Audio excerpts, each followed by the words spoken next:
Hey,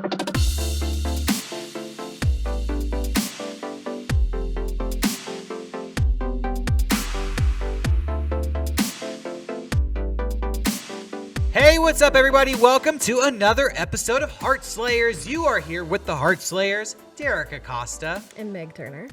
Today, we're going to be taking phone calls, answering emails, addressing all of your situations with your boyfriends, girlfriends, mother, brother, sister, father, aunt, uncle, grandparent, neighbor, coworker, best friend you just met, stranger, and any homeless people you come across on the street. Anybody at all that you have a situation with, bounce it off us and we'll figure it out for you. Yeah, we're the experts. We are the experts. So without further ado, let's get it started. Okay, everybody, we are on the phone here with Ovoon. Ovoon, you are talking to the Heartslayers. Derrick and Meg, what's up? Hey, Heartslayers. Thanks for taking my call. I want to say, so I have a bit of a weird story. Oh, and nice. And I don't know quite what to do or even what I'm looking for here. But so last summer, I had this class, and it was a leadership class, and we were doing, it was about 8 weeks, and we got a group together, and the group was pretty diverse.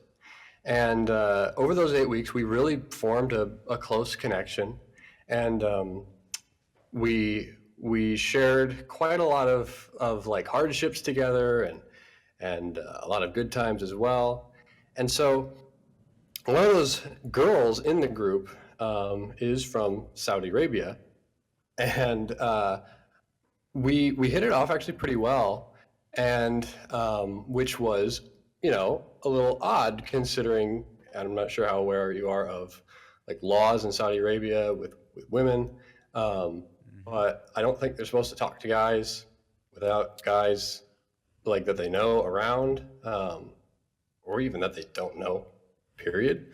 Okay. And so it was a repressive. pretty lucky situation for me to get to know, you know, somebody of this other cultural background. And she brought her other two girlfriends over while we were studying late at night. We'd do like, you know, preparing PowerPoints and stuff, and she'd invite her friends over, and it was really cool. It was a really unique experience. Well, over time, I started to develop feelings for her, which, and so we hit it off again pretty well, and it seemed almost like her friends were trying to you know, get me to go on like a bike ride with them later after the group ended. And we've bumped into each other 2 or 3 times, me and this girl afterwards. And every time we've had a conversation, it's been progressively more like it feels like there's a little bit of tension. And you know, in a positive way, like we're glad to see each other, you know, when we bump into each other. And so the other day, you know, we were messaging each other, and I lent her a book, and so she told me, oh, I need to give you back this book, and she kept jokingly saying like, oh, I got to give you, you know, I wanted to try Arabic coffee, and I never had it. She's like, oh, I'll make it for you sometime. And so tomorrow we're gonna meet up for coffee. Is this stupid? Is this a bad idea? Because naturally there's the difference between, you know, she likely practices Islam. I don't necessarily believe in God myself, so that's a big one. But also, is it because I know that with, and I'm sure you're probably not experts on the cultural sensitivity with girls from Saudi Arabia, but I imagine that's probably quite a conundrum. Is it even worth making a move here? I think you should go for it. I Really? think you should go for it, personally. I mean, worst comes to worst, like it doesn't work out. Yeah, and that was going to be my follow-up. Uh-huh. I don't think it's probably going to work out. Just based on what I've heard about especially like the thing that kind of Saudi Arabia. set me off, aside from just her being Saudi, is like anytime that you guys were hanging out, she'd bring her girlfriends around too. So it's not like Not every time. oh, okay. That was eventually like her girlfriend started coming around, but her girlfriends tried to get me to come along with more stuff they were doing in the summer, just me Right. hanging out, and they were inviting me specifically to hang out with them. Okay. Yeah. Um, Just based on what you told us, it sounds like she likes you. Yeah. And even though, she's from this culture that might be vastly different from American culture, it also sounds like she's maybe bending the rules Right. Definitely. to spend time with you. So, you mentioned that she probably practices Islam and you're not very religious. That may not be so much of an issue right now because she's already kind of demonstrated that she's willing to be a little bit liberal with her culture and the norms of where she comes from. Yeah, just shoot your shot. You don't know. Yeah, but that being said, I mean, it does seem like you guys are so culturally different Right. that this one's going to be a crapshoot. But I definitely think you should pursue it. I think you should pursue it because You never know. yeah, you never know, and so far so good, Yeah. right? Yeah. And maybe she will come to really like the way things are done in America Right. and kind of be more willing to adapt to your lifestyle. Is she from Saudi Arabia or was she born in America? She's from there, yeah. Okay. And there's this thing so for me, the biggest hiccup isn't necessarily her liking me, which would be great if she did, but like She probably does. Yeah. her family is, because they are a very conservative country in a lot of ways, and so like Yeah. being in good terms with your family and following the rules seems to, like, the family's constantly coming over, flying over to check on her and stay with her for a month or a week or something like that, and just seems like, oh man, like if that ever was a thing, it's like, am I gonna have to, are they gonna get me to convert or something? Yeah, they might be the biggest obstacle for you if it does work out. Yeah, but I also think that you don't need to worry about that right now. I think that this is a potential relationship where you could learn a lot. Right. Just going through this experience, if I were you, I would pursue it, but I wouldn't expect it to work out necessarily or be an easy relationship. Yeah. But I do think that at the very least, maybe you get a lifelong friend or just a lifelong learning experience of what it was like to go on a date with somebody who is so vastly different from yourself. I think that you could learn a lot from being in a situation like that you could take forward into future relationships if this one didn't work out. Absolutely. So I think that there's positives to be gained, even if the relationship is ultimately not feasible. You know what I mean? I'd just say Yeah. proceed with caution. Proceed but- with caution and have fun with it. Yeah. I would also say know your boundaries and try to be aware of her boundaries and make sure that you guys aren't crossing any boundaries for each other, Yeah. Very No. open communication. Yeah, I mean, if you're not religious, then you're going to have to be firm and upfront that you converting to Islam is probably not something that's ever going to happen. Yeah. Yeah. And if her religion is very important to her, I would not try to circumvent her beliefs, or if it's going to get in the way of you guys getting close, I wouldn't try to force that closeness. Yeah, So- because it could be a deal breaker for her, and then it could just be time wasted. And she might even feel a little betrayed that you withheld that information from her. Yeah, but it sounds like you guys both know the score, Yeah. and you're probably, I bet she's feeling the exact same way you are. Honestly, she's probably like, I like this guy. Is this going to work? We're going to get some Arabic coffee and we're going to see what happens. So, Yeah, the situation is so weird, and honestly, like, because I've been, like, especially more recently, I've been following a lot of news about Saudi Arabia, and especially how they treat women. There was like a documentary recently that about girls that are running away from the country, and the consulates are stopping them, and they're getting tortured and stuff. It's like, oh my gosh, this is the same place that she's from. And so it's like, I see all this horrible stuff about the place in the news, and then I see these three girls that I know, and they are awesome, man. They have the best sense of humor. They seem kind of rebellious. I don't know how they got there or who they are, but getting to know them has been like really culturally eye-opening. I don't know. I'm sure. It's cool. And I bet her family, if they were to find out about you, would think of whatever news reaches Saudi Arabia about God. America. Yeah. Which is We have probably the worst reputation. Yeah, which is probably not good. So, I'm sure that there's just normal people everywhere that aren't really involved in the bigger, I would say, political schemes going on in their countries. So, yeah, I would say try it out. Yeah, go for it. Yeah. We give you the stamp of approval. You're all good. I'll update you if anything interesting happens. Yeah, please do. Let us know how it all turns out. All right. Hey, thanks for taking my call. Yeah. Absolutely. Thanks, Yvonne. Take it easy. All right, everybody. We are back here on the line with Castro. Castro, you were talking to Derrick and Meg, the Heartslayers. What's up? All right. So I've been kind of having this problem with my girlfriend. We've been together for 5 years now. When we go to when we're having sex and all this kind of stuff, this problem where if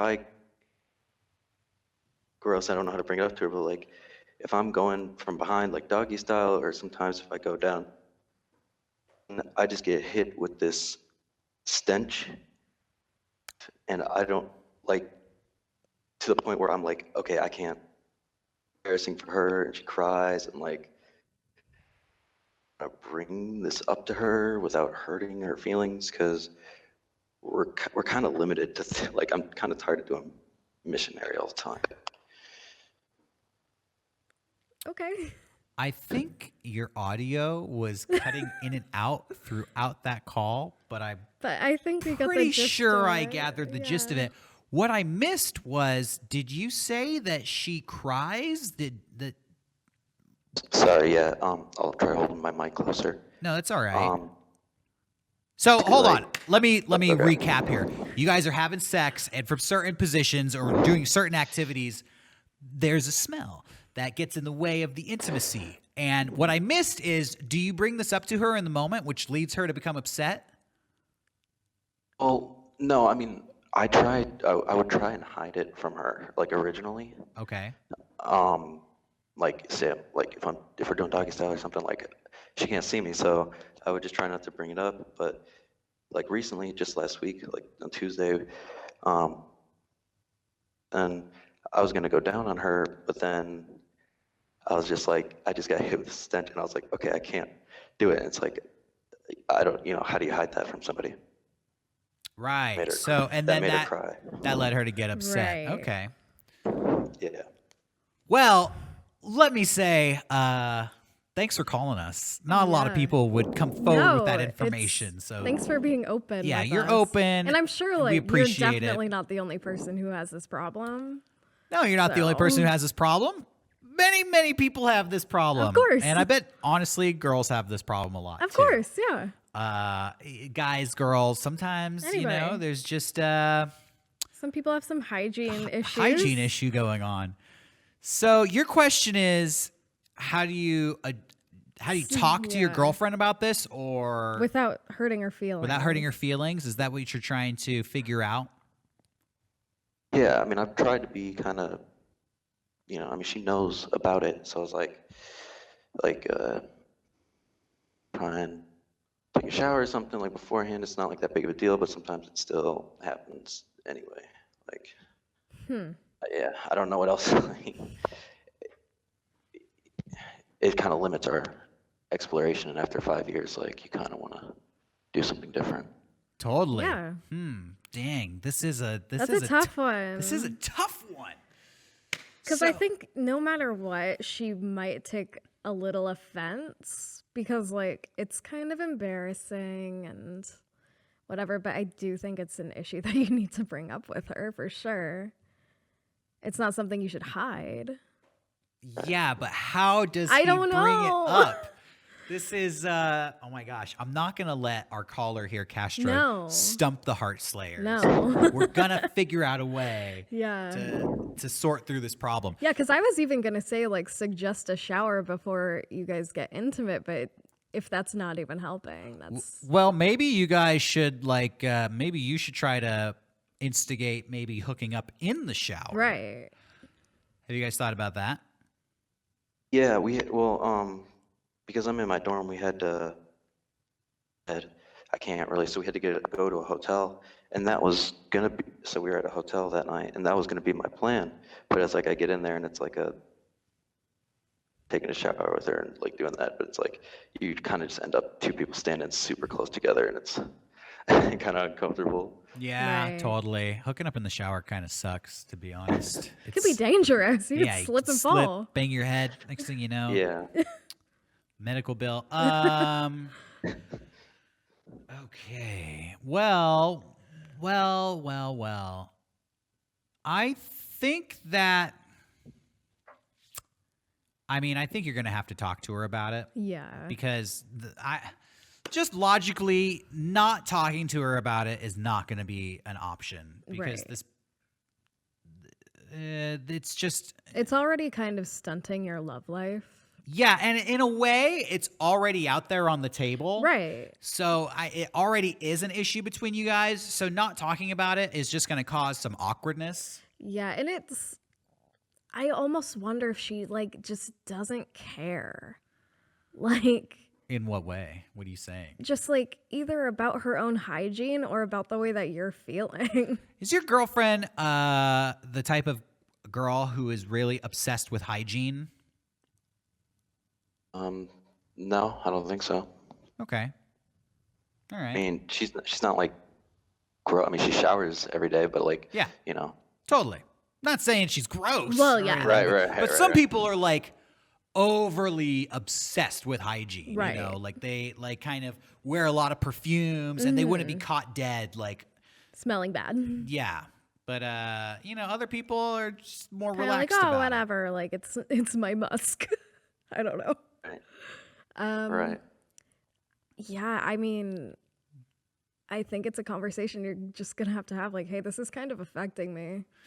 Yeah, but what I would say, if you bring it up to her, I wouldn't make her feel like this is just an issue that is her issue by Right. herself. I would kind of approach it with, everybody feels, what am I saying? Not everybody feels, but everybody smells bad sometimes. Yeah. You know, it's not just her, but like, look, if we're going to be having sex and doing certain positions or you expect me to go down on you or whatever, we're just going to have to make sure that we're both as clean as possible. Absolutely. And like, it sucks, but like, let's not forget she's your girlfriend and you love her and you want to have sex with her and you want the sex to be great. So coming from it from that angle is a very positive way. Yeah. It's not so much like I have a problem with you and your hygiene. It's I have a desire for our sex life to improve. Absolutely. Which benefits both people. Right. And you can kind of frame it in a way where it's not so much like her issue, but it's more like a relationship issue between the two of you. Yeah, like let's fix this together. Like let's get down to the bottom of like what this might be. Yeah, and it's going to be an awkward conversation, but I would say like, hey, I want to talk about our sex life because, Yeah. what happened last week where you started crying, like I don't want that to happen again. And let her kind of fill in the blanks there. Be like, what do you think? Because honestly, She has to know. yeah, she's probably like, maybe it's to the point where you don't really need to talk to her about it because she's going to try to fix it on her own. But it's going to be good to have that conversation to be reassured either way of what she's doing. She'll probably be like, look, I know I'm working on it. Just work with me. And, hopefully you guys can move past the really bad moment and make it more of a lighthearted thing. Hopefully this will be something you guys laugh about. Yeah, later. and you guys have been together for 5 years, so you should have very open communication. Like you should be able to talk to each other about anything. And this is just one of those things that you can't keep a secret. Yeah, and becoming bored with your sex life is a relationship killer. Yeah. Like after 5 years, some people do get bored with their sex life and it leads to the relationship not thriving anymore. So this could, ultimately be what makes or breaks your relationship. Right. So I think it's important to try to figure it out. If you're not possible to figure it out, that might lead to bigger issues down the line.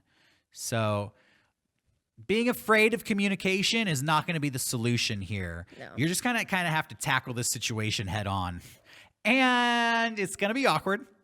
And it's going to be a crappy conversation. Yeah. But knowing that it's going to be awkward and knowing that it's going to be a crappy conversation, I think maybe you could psych yourself up to just kind of maybe even laugh about it going in. Just be like, look, this is going to suck, but we need to talk about our sex life. We've been together for 5 years, and I do not want our sex life to get boring. Right. Because it's just going to keep happening if you don't talk about it. Totally. Be like, let's talk about what happened in the past. And then you could just be honest with her. Just be like, I think good hygiene is really, really important to our sex life for me and, for both of us. Yeah. And see where it goes from there. Don't try to lead the conversation too much. Just try to bring it up and nurture open communication between the two of you. Yeah. So, I mean, it's even affected the way that, like if she wants more stimulation, if she wants to orgasm and all this kind of stuff, it's like I would feel like this would be mutually beneficial so that we can try new things, do different things. I can, Totally. kind of And thing. you could bring that up too. How old are you guys, if you don't mind me asking? We're both 21. Okay. Well, maybe maybe she still has some growing to do as a person, and this will lead her in a direction where she learns some things about herself. And moving forward, she won't be, that kind of person that she has been so far. Like maybe this will stimulate some change and it could really put you guys on a whole new trajectory together. Right. I was going to say, if you guys were older, 30 or something, I'd be like, well, that's an issue. Yeah. Should have figured that out by now, but you're still young. Yeah. I think open communication is the best course of action right now. Yeah, it seems like it's already on the table. I just kind of wanted some reassurance, I guess. Totally. Yeah. And hey, man, talking to us about it is probably, just as awkward and difficult as bringing it up to her. totally. So think of this as a practice run. Yeah. Right. Totally. Well, we wish you the best of luck and hope it all works out for you. Yeah. Right, thank you. Sure. Thanks. See ya. All right, everybody. We're going to take an email here. This one is a follow-up from a past caller. This is from Max, who has called in for the past few weeks. I believe he asked about internet-only relationships, and then he asked about meeting up with a girl if hygiene was important, or if he had to clean out his car. Something like that. He planned on hooking up with her in the car. He has an email here, an update for us. Let's see what he has to say. Hi, Heartslayers. The answer as to whether I would heartslay or be heartslayed by an internet connection came Wednesday. So, if you don't remember, I was the lonely geek who had slid into the DMs of someone on Twitter who I currently developed feelings for and attraction to. After making the decision to see this person as soon as possible, I Venmo'd them some cash on a whim, since our first impression wasn't all that spectacular, and I needed the good graces for the next time I saw them. The decision came with her DMing me immediately and asking what exactly my intentions were. She's an artist and refused to do any kind of commission and also questioned her personal safety in the future. I have to end the pursuit of this individual immediately due to my legal past, which involves the receipt of a restraining order. Since the pursuit of this matter any further could lead to more trouble for myself, I am going to try and resolve my issues with internet addiction and loneliness via other ways. Maybe you guys could talk about your own experiences with internet addiction. Thanks for the advice, Max. That is quite an email. I don't even know where to start. I feel like the caller and author of this email may have some, I'm going to say this, and I'm going to try to put it lightly, and I'm going to try to say it nicely. Okay. May have some off-putting personality traits that they might not be aware of. Right. Which is not to say you're a bad person, but the way people perceive you may not be the best representation of yourself and what you want to put out there. The thing that really strikes me Yeah, because I was going to do line Oh, item. Line okay, by line yeah, of no, this you email. go for it. There were many things that struck me about this email. Many. And I'm just going to quickly wing Okay. them out as issues perhaps we could talk about. Okay. Or things that you should be aware of in the future. Yeah. First paragraph says, you slid into the DMs of somebody you had developed feelings for and were attracted to. Right. That, for me, was the first red flag because how do you know you have feelings for somebody if you don't know them? If you don't know them, if you haven't had any personal experience. Yeah, it seems like maybe you were attracted to their internet persona or Yeah, but what I'm going to the say idea is of them. perhaps you were too emotionally forthcoming. And starting from this point where you were so eager to let your feelings kind of pour out of you at such an early point in meeting somebody is already setting yourself up for disaster. Right. So, number one, I would be a little bit more reserved about who I allow myself to develop feelings for. I would try to hold back until I got to know the person. Right. Okay, so second of all, you guys arranged to meet up, but then there was a bad first impression, apparently. I want to know if they actually did arrange to meet up, though. Well, he says after making the decision to see this person as soon as possible. It sounds like he made the decision. Yes, perhaps. Because he says here, our first impression wasn't all that spectacular, and I needed to get into the good graces for the next time I saw them. Okay. So maybe they didn't want to really meet up, and I don't know what happened because it wasn't specified in the email. Right. But let me say, for all people watching out there, you cannot make up for a bad first impression with money. No. Oh my God, money does not put you in good graces with anyone. No, and let me explain. Even my best friend, I don't want to take money from. No. I don't want to take money from anybody because... No, it feels dirty. Yeah, it feels like you then owe that person something. Money inherently brings this sense of debt. And so even that girl receiving money for you was probably, I mean, you say in the email. It clearly freaked her out because it's like, what's your intention? Like, do you think I'm like a prostitute or something? You know what? Maybe, but I'm not even going to go that far. Yeah. But all I'm saying is that in any relationship, bringing money into the relationship makes that person owe you something back. Right. And when somebody doesn't know you very well, they definitely don't want to owe you anything. No. Because that is just like uncomfortable. Absolutely. And nobody wants to be in that situation. Most people are afraid to even borrow money from their parents. Yeah. And those are the people that love them more than anybody else in the world. Exactly. So don't bring money into any relationship, whether it's a friendship or a romantic relationship or a crush. No. Just avoid that. No, it's altogether. not a good look. Yeah. And you know, she asked you not to contact her anymore, and it seems in this email that you have experienced that in the past. Right. So I mean, those were the things that stuck out to me about this email. Now, Right. what did you want to comment on about that? We already covered it. It was the money thing. Yeah. Because I've been in that situation. Have you? Yes. Somebody just gave you money? Yeah, like as some people might know, like I do game streams on Twitch. Uh-huh. And a guy that like I had like a really gross past with, like sent me $100 on stream. And accepting that freaked me the fuck out. Yeah. Because it was like, it came out of nowhere. I had no control over it. And I don't talk to this person. So why would you send me money? Like, what do you expect from me? Yeah, and she's an artist. And so, you know, obviously she is used to doing transactions where she receives money and will provide art.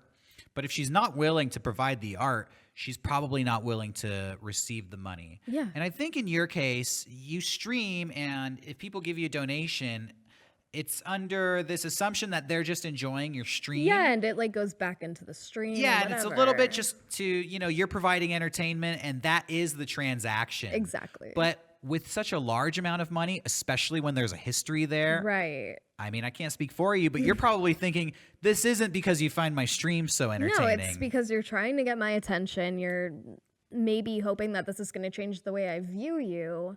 And it kind of sounds like that was why you Venmo'd this girl in the first place, because you had a bad impression. And it does kind of seem like you're making them feel like they are obligated to now interact with you because of this money transaction. And across the board, whether money is involved or not, any kind of relationship that involves a sort of obligation, that's a relationship killer. Yeah. People run away from obligations. If you have a friend who calls you up all the time and says, I really want to hang out more, and I don't know why we don't hang out, and I don't even know what you're doing, you start feeling like, it's not my job to hang out with you. Yeah. And you avoid that person on purpose because you try to force them into a situation where they're going to have to accept that they can't monopolize your time. Exactly. And they can't command what you do with your time. No, it's like, I don't owe you anything. Yeah. And you're forcing me to owe you something by giving me money or whatever. Yeah. So to this person here, because you know what? They're coming to us for help. And I'm not here to judge you. No. And I'm not here to, say you're fucked and you're never going to get better. No, here's my advice to you. In the future, try to draw people to you. Make them want to find you. Don't, as you put in this email, develop feelings and decide I need to see them as soon as possible. That's a lot of pressure. Just try to make yourself look as attractive as possible. And that doesn't mean like working out and being a sexy person. No. That just means being somebody who is fun, who is relaxed, no obligation, no reciprocal relationship. Yeah. You're a fun person and they can come join you in your life journey and participate in the fun that you're already having. But if they don't want to do that, that's okay.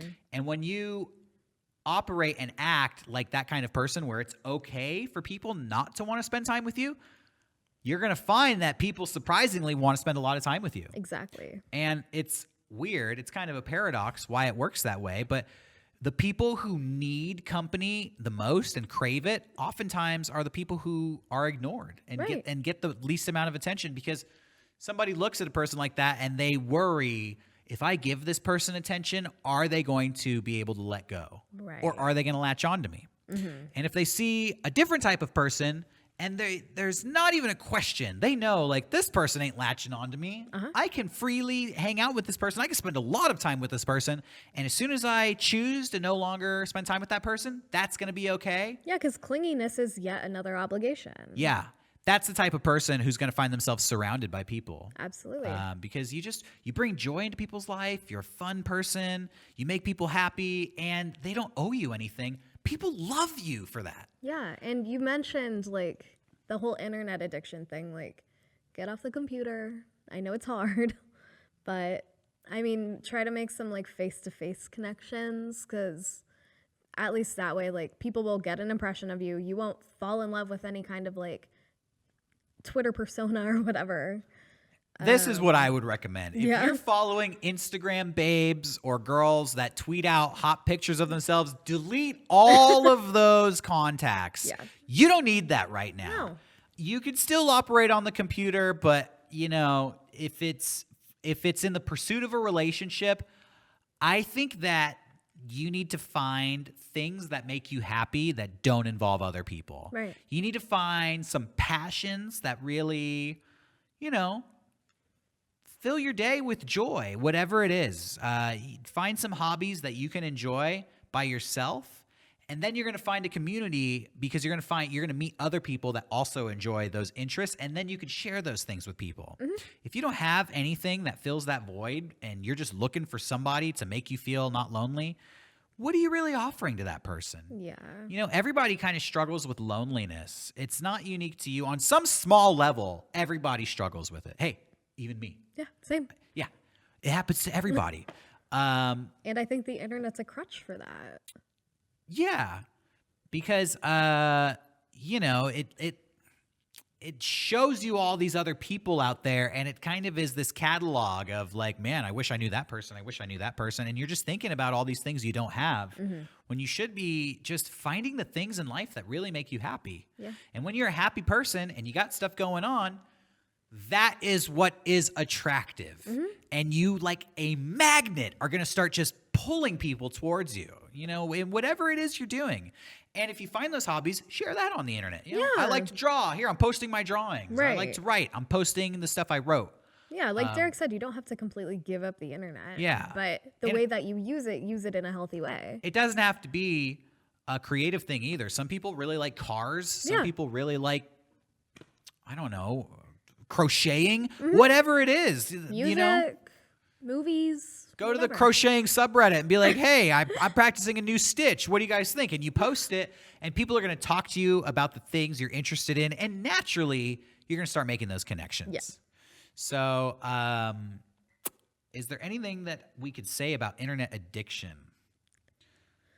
I think we've said most of it. Yeah. I mean, I've never had an internet addiction. That you were aware of. That I was aware of. Like, I definitely use the internet every day, but, you know. Here's what I will doesn't? say. The internet is fun until it stops being fun. Absolutely. And sometimes being on the internet will piss you off. Yeah. You'll read things, you'll see things that you disagree with, and you'll just have this urge to like vent or argue or combat this experience you're having. Yeah. And if you're finding that the internet is causing you to have negative emotions, walk away from it. Put it down for a while and realize that those people on the internet are miles away from you, and you've got stuff going on, you know, in your own world that doesn't involve all of that stuff. Yeah. You don't need to let it make you angry. Right. The internet is such a massive thing that sometimes you just need to step back into your own bubble. Yeah. I think the addiction is not being able to let go. When you do start having a negative experience, you still can't walk away, and that's the problem. So just try to recognize, like, hey, I'm having fun. Okay, here's some stuff that's not making me feel so great. Now you know I feel what? bad. I think it's time to take a break. And social media is a big proponent of that too. So Yeah. as you said, I think you should definitely step away from like Twitter, Instagram. And let me say, it's going to be there waiting for you when you're ready to come back. It's not going anywhere. You ain't missing shit. No. Okay, people are posting the same stupid crap day in and day out. You're not missing anything. Nah. It's gonna be just the same as it was weeks from now, months from now, when you decide to end your little break. Yeah. So appreciate the email. Good luck. Luck. All right, everybody, we are on the phone here with Nick. Nick, you are talking to Derrick and Meg, the Heartslayers. What's happening? Hi, guys. So I just started recently doing some online dating. I was in a long-term relationship, so I kind of missed the boat when all of that was new and everyone was figuring it out. And basically, I've got a lot of stuff going on, and I was just wondering how much of it I should put in my profile. So I'm married, I'm poly, I'm kinky, I'm a furry, and I feel like all of that would just scare people away if I were to just put it all out there online. Fuck no. It might draw some people in. Exactly what you just said to us. Put that in your bio and let it fly. Yeah, it's so Really? interesting. Yeah. You're married, you're poly, you're kinky, and you're a furry. Do you want to hook up with somebody who's not down with all four of those things? Yeah. No. Exactly. You don't want to draw in all the normies. Yeah, exactly. Put your checklist there and let people go, okay, kinky? Nope, I'm out. Bye. Furry? No, not for me. But there's going to be a large handful of people who are like, yes, and what else? Because I was like dating around with a friend of a coworker, and we went on a couple of dates, and I just knew that we were incompatible before I even put any of that out there, in the sense of I was asking her what she was watching on TV, and she said mostly Lifetime Channel originals because anything over PG-13 makes me uncomfortable. Oh, no. And I had that moment of realization where I was like, do I pull the ripcord and just go, well, I've got a dog costume in the closet and I like a bunch of weird stuff. Are you in or you out? Or just like play it cool and just be like, ha ha, ha ha. And I opted to just go, cool, okay. That You was should've probably the said, best thing. Check this shit out. No, I'm you kidding. would have broken her fragile Oh, mind. she would you have know? like imploded. She would have turned probably. into the character from Split. 27 personalities would have emerged Yeah. with the shattered But, like, mind. That blown. sort of made me start wondering, like, how much of this should I be putting out in the beginning to just like avoid all of that versus like, you know, scaring people away? Look, if you were dating just face to face, meeting people in a bar, I would say introduce it slowly, but quickly, if that makes sense. Like, Sure. I wouldn't wait until you guys were dating and then you Right. release all these kinks. But you have the benefit of online dating where Just lay it out there, and people can pick and choose. here's what's actually conversely brilliant about this. When people are doing online dating, their fear is that they're going to meet somebody and that person is going to be not what they represented online. Yeah. That's the number one fear.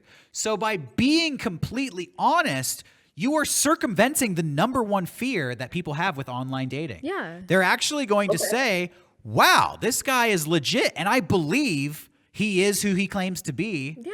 And you know what? I'm into it. Yeah, and if they're not, then they'll just pass by and no big deal. Then you don't have to worry about it. Yeah, I think by hiding that stuff, it's going to be counterproductive because people are going to say like, well, what the fuck? Like you represented yourself as, led me as a on. normie and you're not. So One of the things that I see on Tinder like all the time is if you're in a non-monogamous relationship or if you're poly, just like go right by. And I think a lot of that is stigma against people who've been doing it wrong or people who aren't necessarily on the up and up in that situation. Yeah. And I feel like that's really unfair to just like completely cut people out like that before you get the full story. But on the other hand, I totally understand because there are a lot of people who are like sneaking around too. Right. and some people just don't want to be with people who are poly. Exactly. Like when I was on Tinder, I saw a lot of people had poly in their bio and I would pass by them because I wasn't interested in that. But Sure. for people who are, like, it's like, oh, hell yeah, cool. That's what I'm looking for. Some people are on Tinder and they want to find a monogamous relationship. And so that's their checklist, you know, and does it bother you when you see, you know, people who are not into poly, or do you just go, all right, next? Yeah, I just like go, all right, next. Yeah, exactly. So just be open on your profile and Yeah. some people are going to fucking love it. I think you're going to have way more success and you're going to experience way less bullshit by just being open about it. And Yeah. I think honestly in all facets of life, just being shameless about the person you are is Totally. even if you have faults, you know, and you're like, you know, whatever it is. I don't brush my teeth. Hey, I'm just letting everybody know I don't brush my Yeah. teeth. If you have a problem with people who don't brush their teeth, don't talk to me because this mouth is unbrushed. And see, like, if somebody had that as their Tinder bio, I would have been like, that's fucking hilarious. Yeah. Yes. And And- then I would have found out, oh, fuck, they don't brush their teeth. But I wouldn't say like, you know what? Fuck this person. I'd be like, hey, you know, good for you. Yeah. You seem to enjoy the person that you are, and more power to you. Not Yeah. for me, but I don't hate you for being honest. And I have a recommendation. Put a picture of yourself in your dog costume on your profile. I'm serious. Hey, well, I'm serious. Like, she hey, knows. not gonna lie, I've seen furries on Tinder. And you swiped on him? Personally, no, I'm sorry. Oh, okay. Hey, no hate. Yeah, so open and honest, that's the best way to go. You're gonna avoid so many crap dates, Yeah. and your ratio of good connections is gonna skyrocket. Sure. All right. Thanks for the advice, guys. Yeah. Absolutely. Thanks for the call. All right, everybody, we are on the line here with Floating Beanbag. Floating Beanbag, you're talking to Derrick and Meg, the Heartslayers. What's happening? Oh, well, I mean, not much from my end. I don't have much experience with anything or anyone. It's mostly just, well, you know, I'm wondering a bit about what people have. Now, you said earlier this year that you worked with like 20 younger people, like 20-year-olds or the new generation. Work with them in what capacity? Like you said, you mentored one, right? Did I? Mentored them, 20-year-olds? Yeah. Or maybe it was a high schooler. I don't know. Whatever. Anyways. I don't recall, but it's okay. Do you have experience with 20-year-olds? What kind of experience? What are we talking about? Not that kind of experience. I meant like, do you know a bit like what they're into nowadays? You know what I mean? Like, because I'm trying to figure out like where they would go to socialize. You know what I mean? Oh, sure. How old are you? 22, 24. 20, 23? Yeah. Where do you go to socialize? Nowhere. Oh. Wait, so I'm confused. 22 to 24? What was your age again? It's 23. Oh, okay. I thought I could keep it a secret. I guess that's not very. Sorry. Didn't mean to accidentally expose you. No, it's okay. Whatever. So, are you in school currently? Or do you have a job? No. Yeah, I have a job, but it's all older people. Oh, dang. Where do you work, if you don't mind me asking? Actually, it's confidential, but whatever. It's more. It's a good job. It's just not a lot of young people there. Yeah, I get that. Let me be honest with you. When I was 20 years old, I didn't go anywhere to socialize. I pretty much stayed in my house. I remember being 20 years old thinking, man, when I turn 21, I'm going to be able to go to the bars. And I distinctly remember the months leading up to my 21st birthday feeling so trapped in my own home. Really? Because I felt like I really want to go do stuff, but it's nighttime and everything. Like I can go to Walmart. But, I just had this fantasy like there's all these people who were out at bars having fun, socializing, drinking, and I'm just not allowed to go. Yeah. When I was 20, I was going to concerts all the time. Yeah, I did a lot of concerts too. But, there's not a concert going on every night. And a lot of concerts are at bars. That's true. So I spent a lot of time in my house. I would socialize with people that I met at school because I was in community college at the time. And I had a lot of friends left over from high school that I kept in contact with that I would just invite over to my house. Yeah, I don't think I was really meeting new people when I was in my 20s. Yeah. Early 20s at least. But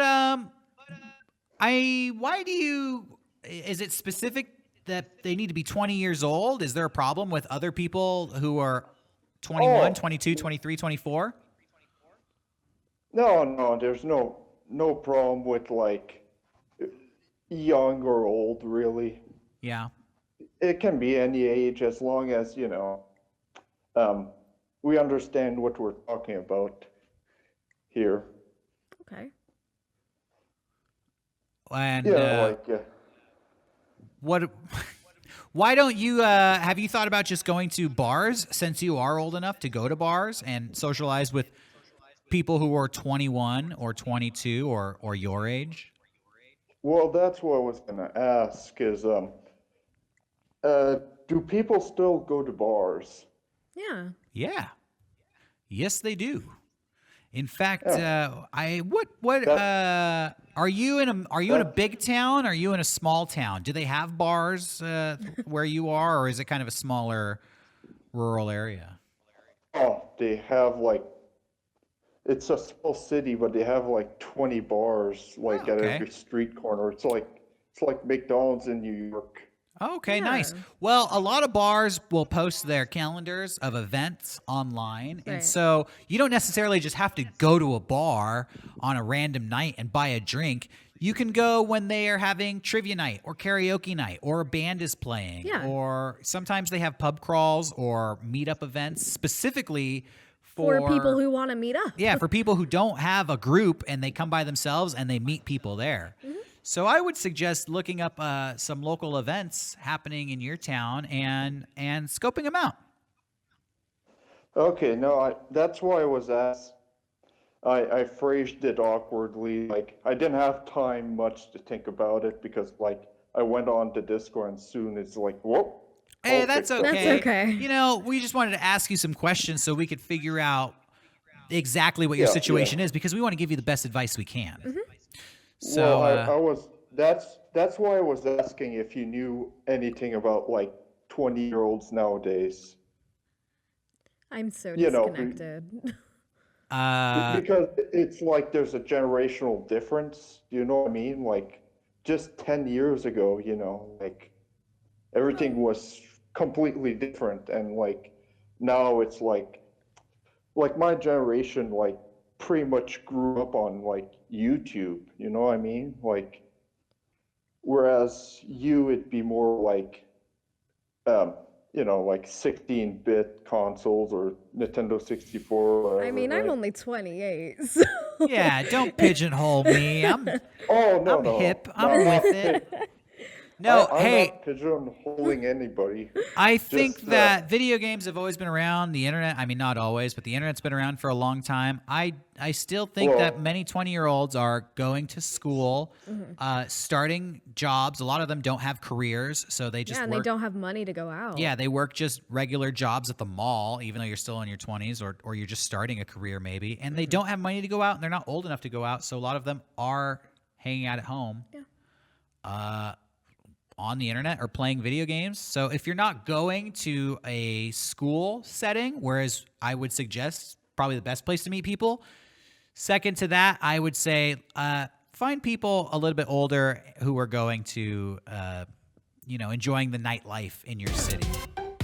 Okay, everybody, we're going to do one more email. This one comes from a person who goes by the letter M, and it says, "Hey, Megan, Derrick. I enjoy listening to the show. Here's my situation. I met a special woman about a year and a half ago, and she was unlike anyone I've ever met before. Truly amazing. Long story short, things didn't work out. I think both of us handled things in a mature way. I know I need to move on and improve myself and my self-confidence, and I have a bunch of ideas on how to do that, like working out, therapy, or joining social groups like dance class. Here's the problem. I lack self-confidence. I am afraid of rejection, and I am afraid of being embarrassed. I have a hard time initiating and maintaining life changes to the point that I might freeze up in new situations.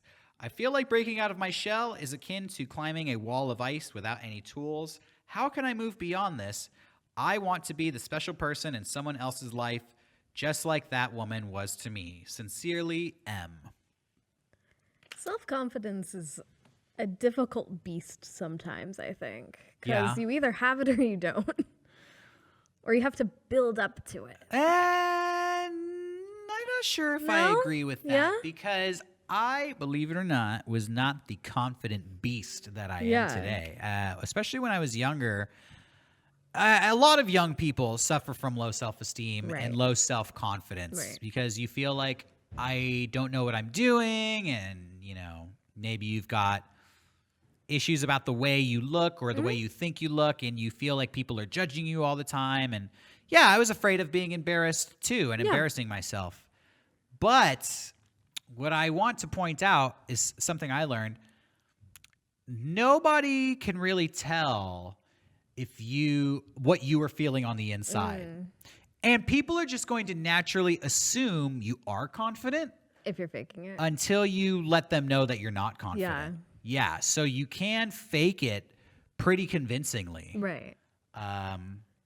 But I don't think that is the solution to this person's situation. Because if it's stopping you from, like, moving forward. Yeah. But so when it comes to confidence, I think you can fake it till you make it. Sometimes confidence is just like you're not feeling great. Maybe you're feeling sad. Maybe you're depressed over things that have happened in the past. I've been in that situation, Yeah, it could even, like, vary from day to day. Yeah. But I've also been in situations where I was feeling that way, but I decided I'm not going to let this out. I'm not going to let I don't want people to feel sorry for me because that's just going to make me feel worse. So however bad I'm feeling, I'm just going to put on a brave face and, like, smile and be friendly to people and try to fake being happy. Yeah. And after doing that for about an hour or two, it's either exhausting or I actually start to feel better. Yeah, you can kind of like slip into that like mask. Yeah. I think all the things you listed are like kind of some of the best approaches to breaking out of your shell. Working out, working on your physical appearance, therapy, working on your mental state, joining dance class, socializing. That's going to be huge. Oh God, yeah. Especially if it's a beginner's dance class. This whole fear of being embarrassed, everybody in there is going to feel that way. That's what I was going to say. Like everybody like kind of is apprehensive, like this is something new. And yeah. So I think that's like a really good step. I get comfort when I know that I'm not the only person who's nervous in a class. Absolutely. And then as I go through life, I realize everybody feels that way all the time. Yeah. Like at all moments in all society, nobody wants to look stupid or be embarrassed and we're all in the same boat. We're all afraid of projecting the wrong version of ourselves. Yeah.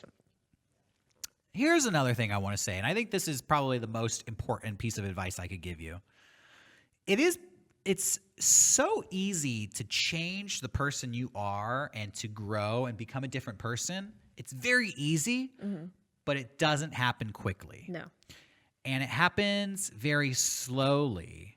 And so I think that if in all the situations where I've tried to improve myself or change who I was or fix something, I never expected instantaneous change. What I always told myself was, if I could just do 5% better than I did yesterday, that's a huge victory. Right. Even if it's just 1% better. Yeah. You know, if today I'm exactly the same person I was yesterday with all my hangups and all my faults, except in one small way I made an improvement, that is a huge victory. It's something. And if I could just keep that going day after day after day, and not every day I can keep it going, but for as consistently as I can, after a while it starts to add up. Exactly. And these huge victories you have in life, they rarely come with a crowd of people cheering you on. Yeah, you did it. Woo! Some of the biggest victories and moments of growth in life come at very quiet, very still moments. Yeah, self-realization. Yeah, it's just when you're in your room and you've just like, you're really reflecting on stuff and you go, yeah, you know what? Like, I'm not the same person I was years ago. Yeah. Or, you know, I do realize I have changed. And nobody else is around to pat you on the back or applaud for you, but it's just a real quiet realization. And it's a huge moment. Like, you just feel like so proud and you wish you could share it with somebody, but in that moment of becoming proud, that's confidence right there. Absolutely. That you realize, like, you know what? I used to be this way and I'm not perfect now, but I'm better than I was back then. Yeah, and sometimes friends will even pick up on that too. I've had friends tell me like, oh, you're like a different person than you were last year. Yeah, because thinking to yourself, I'm better than I was, that in and of itself is confidence. That is knowing that you are improving, and that's all that confidence really is. Exactly. So focus on small gains. Focus on improving little things, you know. Just, you don't need to graduate dance class. You just need to go to one dance class. Yeah, get your foot in the door. And you don't even need to talk to anybody there at that one dance class. Just going to that first session, that's the accomplishment. Yeah. And then from there, you say, okay, I'm 5% better. Now I've gone to the first class. Am I going to go to the second class? And maybe even just going to the second class is the accomplishment. And we're not even talking about reaching out to people or socializing in the class. We're only talking about being there and being comfortable being there. Right. Just focus on yourself and how you're feeling. Yeah. And then once you get comfortable being there and you have that moment of like, oh shit, like I like going to this class. I don't fear going to this class anymore. It makes me happy to go to this class. Then you can say, all right, success. I've conquered that goal. Now I'm going to try to say hello to somebody. Yeah, exactly. You might fail, but yeah, you'll be that special person for someone. Like I have complete confidence in that. Yeah, it might take a while, but slowly you're going to solve all these little issues, and then people are going to start noticing you. They're going to be like, hey, this guy comes to dance class all the time. He was kind of standoffish at first, but now he seems really friendly. And He's like jacked from working out at the gym. yeah, I've seen him get buffer over the past few months, and it all sort of adds up. And then before you know it, things are going great for you. Yeah. So don't expect change to happen instantly. Take it slow, but stay consistent. That's the key. Yeah. Thanks for the email. Good luck. Okay, everybody, we are on the phone here with Tester. Tester, you're talking to Derrick and Meg, the Heartslayers. What's up? Hey guys, I'm so glad to finally be on the show. I've been watching so long. Basically, my situation was I just came out here to California for work, and I've been really homesick. Story you've heard a million times here on the podcast. And I was just wondering, a feeling I've been having lately is I've been talking a lot to a female friend of mine back at home, and me and her we weren't the closest of friends, but now she seems to be trying to hint towards something else, like showing that she does like me in another way. And I'm starting to feel that way too, but I don't know if it's because I'm out here lonely or if I actually do have feelings for this woman. And I was just wondering if you guys had any tips on how to tell whether, you actually have feelings for somebody or if you're just caught up in the moment. You know what I mean? Okay. Sure. Well, what did she do to make you think that she might have feelings for you? Did she say it? Yeah, we've talked a lot about, just love and relationships in general. And she's always telling me like what her ideal sort of situation would be, stuff like that, and, I guess I might be reading into it more. I'm like noticing there's commonalities between me and this person that she's, saying would ideal for her and stuff like that. Okay. Well, I think it's nice to be liked, and people like being liked. So if you start to think that somebody is romantically interested in you, it's only natural to develop a crush back on them. Absolutely. So if it's a question of like, how do I know if my feelings are real or am I just lonely? I think it's natural for you to be feeling this way about this girl. She's open with you about relationships. And you already had a friendship. You guys already had a friendship. It's easy for you guys to talk about relationships because you're so far apart. Mm-hmm. It's funny. Yeah, I feel like one of that's the why things. so many long distance relationships occur. It's because it starts off with, I'll be fucking wide open to this person because who cares? I'm never going to see them and they're not going to tell any of my friends the stuff I say. And just being open with somebody has this reciprocal effect where you share, they share, and suddenly you guys are getting really close. Yeah. The question is a relationship possible because she lives so far away? Is she going to come out here?